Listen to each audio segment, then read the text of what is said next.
Pernah dengar nggak sih? Katanya robot bakal ngambil alih semua kerjaan kita. Itu kan ketakutan paling gede di era AI sekarang. Tapi, gimana kalau cerita itu sebenarnya salah kaprah? Nah, di sini kita bakal coba bongkar mitos itu. Kita akan lihat gimana kolaborasi antara manusia dan mesin malah bisa buka peluang-peluang yang wah luar biasa. Yuk kita mulai. Kutipan ini bener-bener to the point ya. Sering banget kan kita dengar narasi soal manusia lawan mesin, seolah-olah ini tuh pertarungan yang udah pasti kita bakal kalah. Tapi, gimana kalau cara kita mikir selama ini salah? Nah, sumber yang kita bahas kali ini justru ngasih sudut pandang yang jauh lebih optimis dan kuat. Ini nih, pertanyaan intinya. Ya kan? Kalau emang mesin nggak bakal gantiin kita, terus kita ngapain dong? Nah, tenang aja.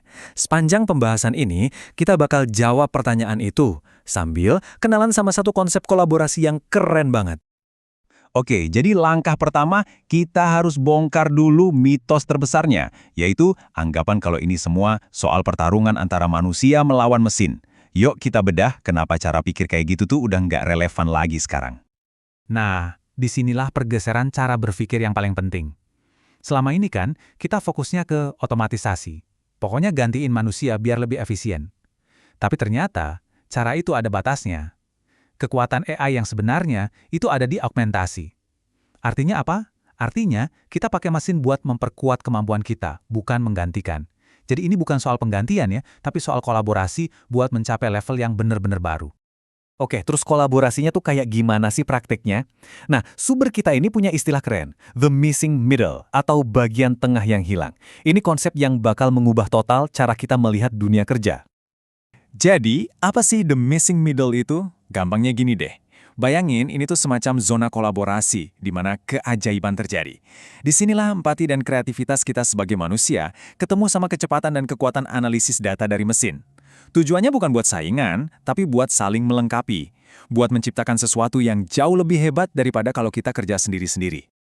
Analoginya ini jenius banget. Otomatisasi yang model lama itu ibaratnya kayak peta kertas.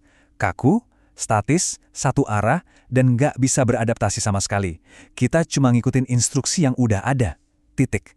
Nah, augmentasi atau si missing middle ini lebih kayak WIS. Coba dipikirin.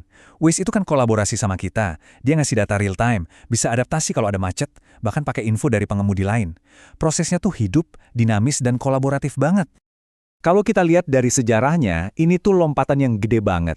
Gelombang pertama itu soal standarisasi, kayak lini perakitan mobil Ford. Gelombang kedua itu pas komputer mulai mengotomatisasi banyak hal. Dan sekarang kita masuk ke gelombang ketiga, eranya proses adaptif, di mana kolaborasi manusia plus mesin ini membuka pintu buat inovasi-inovasi yang dulu kayaknya mustahil banget. Oke, cukup teorinya. Sekarang kita lihat yuk, gimana konsep missing middle ini beneran jalan di dunia nyata. Contoh-contohnya ini keren-keren banget. Coba deh lupain bayangan robot gede yang dikurung di dalam kandang. Di pabrik BMW sekarang, robot-robot ringan itu kerja barengan sama manusia, bahu-membahu. Robotnya ngerjain tugas berat yang butuh presisi tinggi, nah manusianya jadi bisa fokus ke tugas yang butuh sentuhan akhir, yang butuh ketangkasan. Hasilnya, prosesnya jadi jauh lebih efisien, dan yang paling penting, jauh lebih aman buat para pekerjanya. Kalau di dunia riset dan pengembangan, AI itu udah kayak partner peneliti super. Contohnya GNS Healthcare. Mereka pakai AI buat menganalisis data pasien yang jumlahnya masif banget. Sesuatu yang nggak mungkin dikerjain manusia. AI-nya ini bisa nemuin pola-pola dan ngasih hipotesis baru, yang nantinya divalidasi lagi sama para ahli. Jadi kayak punya ribuan asisten peneliti yang kerja 24 jam non-stop. Kebayangkan, penemuan medis bisa jadi secepat apa? Bahkan urusan rekrutmen kerja pun sekarang dirombak total. Unilever misalnya, mereka pakai AI buat nyaring ribuan lamaran secara objektif. Jadi bisa ngilangin bias-bias yang nggak disadari dan nemuin kandidat yang paling pas.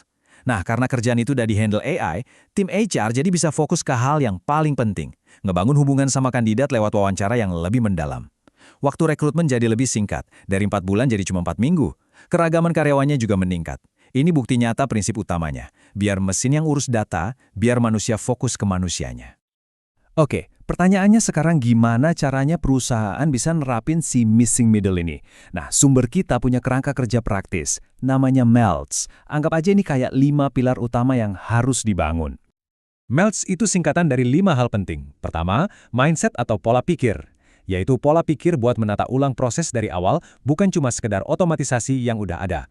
Kedua, eksperimentasi. harus berani coba-coba cara baru buat kolaborasi sama AI. Ketiga, leadership atau kepemimpinan yang benar-benar mendukung budaya baru ini. Keempat, tentu aja, data yang berkualitas, karena itu bahan bakarnya AI. Dan yang terakhir, skills atau keterampilan baru buat seluruh tim biar bisa terus berkembang. Nah, 5 ini fondasinya. Nah, bagian terakhir ini penting banget nih. Soalnya, ini bukan cuma soal perusahaan, tapi juga soal kita semua sebagai individu. Biar bisa sukses di dunia baru ini, kita juga harus ngembangin skill-skill baru. Namanya itu keterampilan fusi. Dan ini bukan soal belajar coding ya, tapi lebih ke 3 hal ini. Pertama, interogasi cerdas. Maksudnya kita harus pinter nanya ke AI, ngasih perintah yang tepat. Kedua, memanusiakan kembali waktu. Jadi pas AI ngerjain tugas-tugas rutin, kita bisa pakai waktu luang itu buat ngelakuin hal-hal yang emang cuma manusia yang bisa. Mikir strategis, berempati, berinovasi. Dan yang ketiga, penataan ulang tanpa henti. Kita harus punya rasa penasaran yang gak ada habisnya buat terus-menerus mikirin cara kerja yang lebih baik bareng mesin. Jadi, sekarang pertanyaannya buat Anda.